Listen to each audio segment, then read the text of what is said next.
So for me, the reason I sort of totally shifted the direction I wanted to go in was with the sole purpose of trying to bring this science to people a lot quicker than any sort of regulatory authority or big pharma company or government is ever going to get it to people.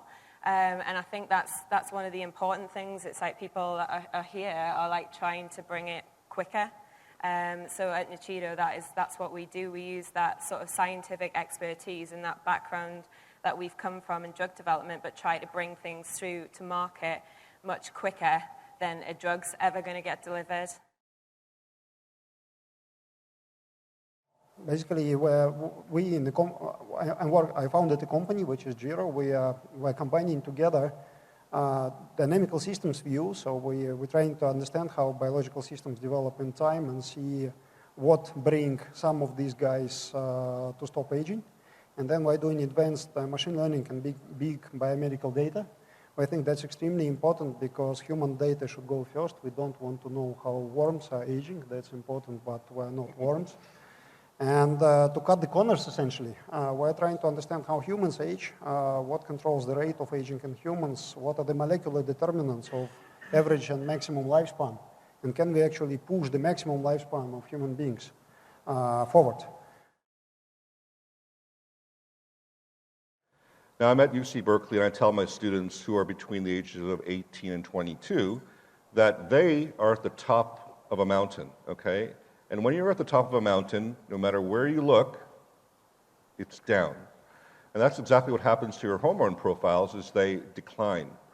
And if you're going through if you're a woman and going through menopause, some of you are taking hormone replacement therapy. Right. And then there's a reason why, because it's efficacious, right? It's beneficial. I became involved in the longevity field perhaps a dozen years ago when it was still, as Nicola said, a bunch of lunatics raving in the night.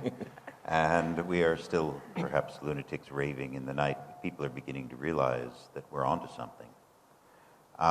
Because the world is finally beginning to come around to an understanding that what we have proposed for decades is actually, as Steve said, possible. We have a big job to do to educate the public in what we're doing, why we're doing it, and how it can apply to them. So yes, we are doing practical things with gene therapy. We are applying AAV, which is very expensive, but then we also have in BioViva a unit that is dedicated in research and development. And we are working with the Rutgers University in New Jersey to deliver new methods, to create new methods to deliver these viruses in a more effective way and cheaper.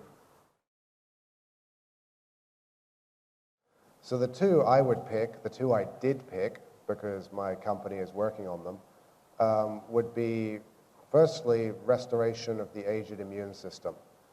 There are things that happen in your body that lead to your thymus becoming fatty and useless as early as your 50s. And this is, if you do something about this, technically this is not rejuvenation. This is a compensatory therapy where you are enhancing the individual in order to produce more immune cells.